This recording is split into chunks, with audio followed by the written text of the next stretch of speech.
100 কোটির ক্লাবে সবচেয়ে বেশি অক্ষয়ের সিনেমা, সলমান নাকি শাহরুখ? দ্বিতীয় কে? 100 কোটির রাজা অক্ষয় কুমার 19টি সুপারহিটের পেছনে ফেললেন সলমান শাহরুখকে। সলমান খানের 18টি ব্লকবাস্টার, তবু এক ধাপ পেছনে অক্ষয়ের দৌড়ে। শাহরুখ মাত্র 10। 100 কোটির ক্লাবে পিছিয়ে বলিউডের কিং খান। এদিকে অজয় দেবগনের দাপটও কম নয়। 16টি ছবিতে 100 কোটির ক্লাবে তারকা তৃতীয় স্থানে। রণবীর বনাম ঋত্বিক 8-এ 8, যৌথভাবে তালিকার পঞ্চম স্থানে দুই সুপারস্টার। 100 কোটির ক্লাবে অক্ষয়ের রেকর্ড, বলিউডে নতুন মানদণ্ড স্থাপন হয়ে গেল। সলমানের 18 হিট ও পারল না অক্ষয়ের 19 ঝড় থামাতে। শাহরুখের কামব্যাক দারুণ হলেও তালিকায় চতুর্থ।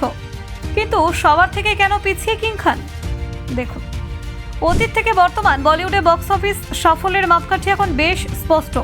100 কোটির ক্লাবে জায়গা করে নেওয়া মানেই সেই ছবি দর্শকদের মনে জায়গা করে নিয়েছে।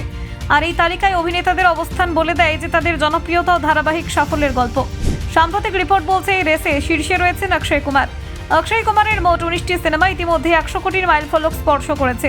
বিভিন্ন ঘরানার ছবিতে অভিনয় করলেও বাণিজ্যিক দিক থেকে তার স্থিতিশীল সাফল্যতাকে আগলে রেখেছে তালিকার 1 নম্বরে। অ্যাকশন, কমেডি, ড্রামা সব ক্ষেত্রেই অক্ষয় কুমারের দাপট স্পষ্ট। দ্বিতীয় স্থানে রয়েছেন সলমান খান। বলিউডের হাঙ্গামা তথ্য অনুযায়ী সলমানের 18টি সিনেমা বক্স অফিসে 100 কোটির বেশি আয় করেছে। দাবাং টাইগার সিরিজ থেকে বজরঙ্গি ভাইজান, সলমান খানের ফ্যান বেস তাকে বারবার বক্স অফিসে সাফল্য এনে দিয়েছে। তৃতীয় স্থানে রয়েছেন অজয় দেবগন। অ্যাকশন ও সিরিয়াস অভিনয়ে দাপুটেই তারকার 16টি ছবি ইতিমধ্যেই 100 কোটির ক্লাবে প্রবেশ করেছে।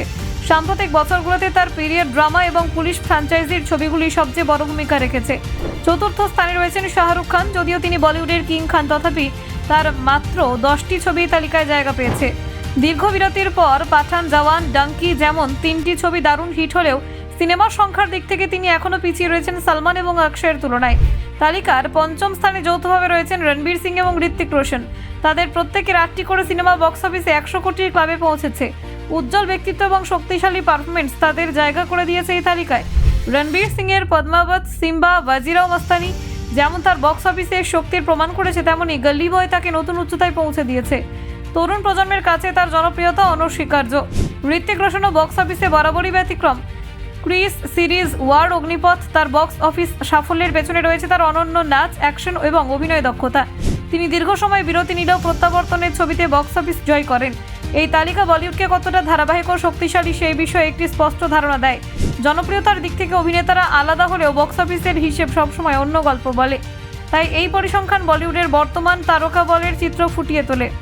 অক্ষয় কুমারের সামনে আরও বড় সাফল্যের সম্ভাবনা দেখছেন ট্রেড অ্যানালিস্টরা, কারণ তার নতুন ছবি ভূত বাংলা মুক্তি পাচ্ছে আগামী বছরের 2 এপ্রিল। এই ছবিও কমেডি হরর ঘরানার বাণিজ্যিক সাফল্য পাবে বলে আশা করা হচ্ছে। সলমান খানের পরবর্তী ছবি ব্যাটল অফ গালওয়ান ঘিরে বিশেষ প্রত্যাশা তৈরি হয়েছে। দেশাত্মবোধক গল্প হলেও এটি সলমানের ক্যারিয়ারে নতুন দিশা হতে পারে। যদিও সিনেমার মুক্তির তারিখ এখনও ঘোষণা করা হয়নি। আগামী বছরগুলোতে আরও বড় তারকাদের বড় বাজেটের সিনেমা মুক্তি পেতে পারে। অক্ষয় কুমারের ধামাল 4, শাহরুখ খানের কিং, রণবীর সিং এর ধুরন্ধর পার্ট 2 এবং ঋত্বিক রোশনের ক্রিস 4 সবকটি 2026 সালে পর্দায় আসার সম্ভাবনা রয়েছে। ব্যুরো রিপোর্ট, নির্ভীক বার্তা।